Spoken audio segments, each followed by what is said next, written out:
Okay, so say R. Right, okay, open mouth a bit wider. Okay, good. All right, so how long have you had this cold exactly?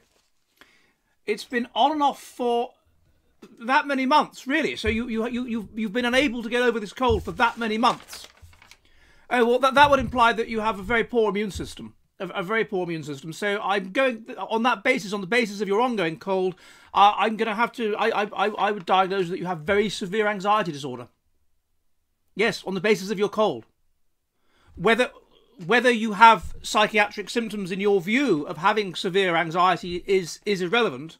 The fact that you have this ongoing infection, as far as I'm concerned, you're crazy. You're crazy. You mad as a box of frogs. You you out there. You got the heebie-jeebies. You're crazy. Excellent. So, anyway, I'm going to give you a prescription, and if you don't get any less crazy, then over a long period of time, then we'll have to come back and see me again.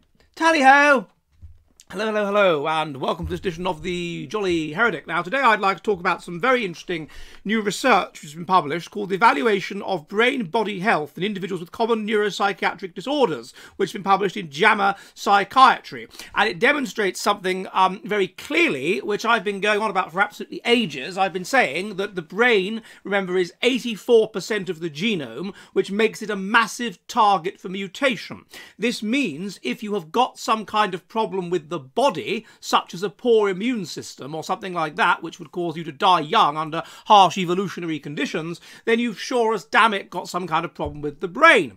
And that is why we have seen over the last 200 years, it's partly why we have seen the psychological changes that we have seen, because we have gone from 50% child mortality to 1% child mortality, which has essentially meant a massive rise in mutation of the body, people with poor immune systems and so forth that would have died under harsh Darwinian conditions, but that has been paralleled by a massive rise in mutations of the mind, such as mental illnesses of various kinds and simply ways of thinking which are maladaptive under harsh Darwinian conditions, which have spread throughout the population.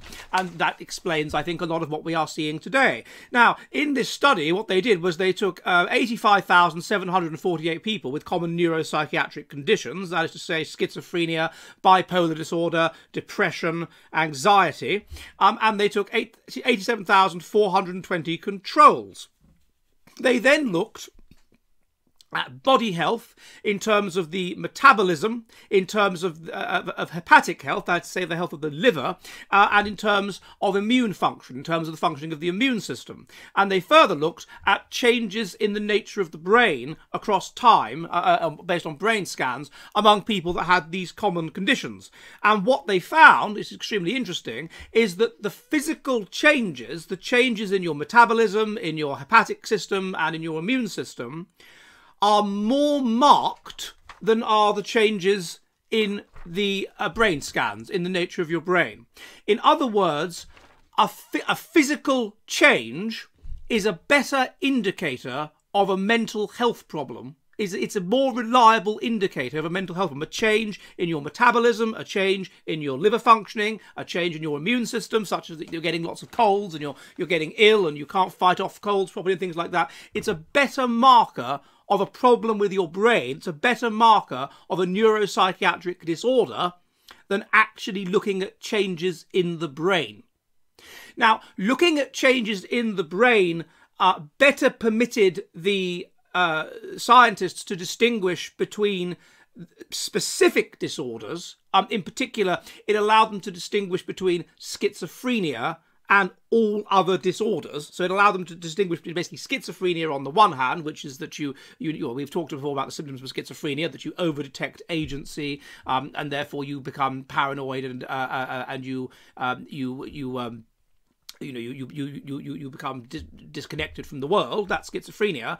And then the others, i.e. bipolar disorder, this is that you have periods of being extremely happy and high and positive, and then periods of terrible, awful depression, which is that you just have a constant low mood and sense of depression and worthless utility, or anxiety, which is that you're constantly worried and concerned about terrible things happening. So it allows you, the brain scans allow you to distinguish between schizophrenia and the other disorders. They're useful in that way. way, but overall it was the physical changes that are a better marker that you've developed some sort of mental condition than scans and changes in the nature of the brain. Isn't that interesting? Now, why should this be the case? Well, why should there be this relationship between mental illness and physical illness? Well, the first possibility is that if people are suffering from any of those conditions, then they're going to suffer from elevated stress. Elevated stress makes your body work less well, and therefore it is likely to cause problems with the functioning of the metabolism of the liver, well, perhaps of the liver, but certainly of the immune system. And it's going to mean that you are more likely to get colds, you're more likely to get ill, you are less likely to be able to fight things off or whatever, because you are high in stress. And so bioenergetic resources are being taken away from combating parasites or whatever it is that's trying to get you to just sort of deal with the general stress that you're coping with. The second downstream of this is alcohol. If people are highly stressed, then they will tend to self-medicate, calm themselves down, whatever, by using alcohol. If you use alcohol, this can suppress your immune system, and therefore you're more likely to get colds and things. But of course, it can damage your liver if you use alcohol frequently and you use alcohol in excess. So that's the second reason. But the third reason which the authors come up with, and the one which is consistent with what I have been saying, is simply that a poor immune system crosses over effectively genetically with poor mental health. The two things are underpinned by one common factor. And what that common factor likely is simply high mutational load. And so if you have high mutational load, as I've said, then you're going to have a poor immune system, and therefore you're going to get, for example, and you're going to get colds, and you're going to get ill and whatever, but also you're likely to suffer from mental health problems such as depression and anxiety. It is one factor that is underpinning both. And so when a person presents at a doctor with, let's say, something like an ongoing series of infections, an ongoing cold, when they say things like, oh, you know, I just don't feel up to it. I just don't feel up to it. I'd like to be able to do this. I just don't feel up to it. I don't feel up to it. I've got this ongoing infection. I've got this ongoing cold or whatever. I don't feel up to it. What that is more likely to be a sign of, really, to get to the bottom of it, it shouldn't be a matter of medicating for the infection. It should be a matter of diagnosing depression or diagnosing anxiety or diagnosing whatever it happens to be. That is the common factor which is going to underpin it and therefore can be solved. There was one study, by the way, a different study, which found, you may have heard of Crohn's disease, ulcerative colitis. This is this illness where people have irritable bowel syndrome, it's also known as, where certain foods apparently, you know, cause them to terrible cramps and awful condition. And there was a study which found that the 80% of the effect of medicines that are administered to people which have irritable bowel syndrome is placebo. So what that's telling you is that to a very significant extent, irritable bowel syndrome is just in the mind. It's in the mind.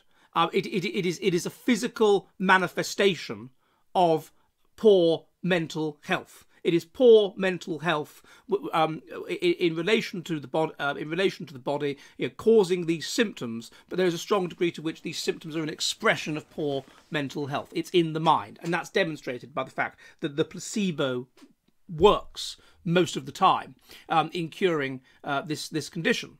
And in much the same way, when people have a constant ongoing infection or whatever it happens to be, it seems, according to this study, it implies that there may be a significant degree to which it's in the mind.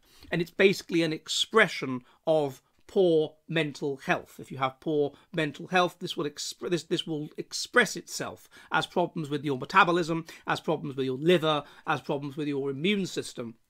And if you cure the mental health problem, then the problems with the metabolism, the liver, and the immune system will substantially go away, because it's ultimately it's a physical manifestation of a mental problem.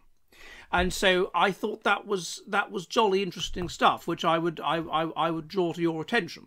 And of course, what it demonstrates again and again is that there is no disconnect. We're told that there's this disconnect between the physical and the mental. We're told we shouldn't judge people by what they look like. We're told all this sort of thing. And increasingly, we're understanding that it is nonsense. There is no there is no disconnect between the physical and the mental. The physical and the mental are the same. They are, but we are an organism. The physical and the mental are biological, and therefore, obviously, they are going to be strongly connected, and that is demonstrated in this most recent study. Before we start, I'd just like to say a word about our sponsor, and that is Atlas VPN. Now, here's the situation, chaps. We are all truth seekers here at the Jolly Heretic Public House. We all want to know the truth about the world, and the only way we can do that is if we get lots of different perspectives, lots of alternative perspectives.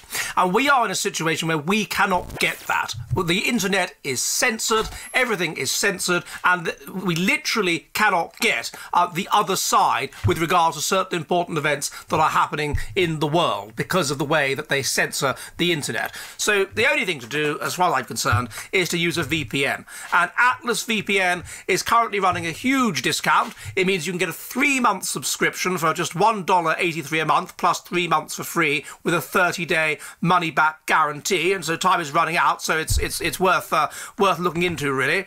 There's lots and lots of benefits to this. Not only is that you've got that deal, but you can unlock your favourite content from all over the world. You know, shows from Friends or whatever it is you like, or using Atlas VPN. You can keep your Google searches private. They make sure that your results aren't tracked and so forth. You can stop ads and malware. It's more than just a VPN. It blocks malicious links and ads and so forth, and it notifies you when someone's trying to steal your data. And you can save money online. It notifies you of the best deals, and it can protect unlimited devices. So it seems to be a jolly good idea. And as I say, they've currently got this campaign where it's just $1.83 a month. So, you know, it's worth thinking about. $1.83 a month for a 3-year subscription, plus 3 months for free with a 30-day money-back guarantee. Time is running out, so, you know, it's certainly worth looking into. So as a person that is in favour of the truth and wants as much, as many different perspectives as possible and is finding these blocked by our current system, I think getting a VPN is worth doing. And as far as I can see,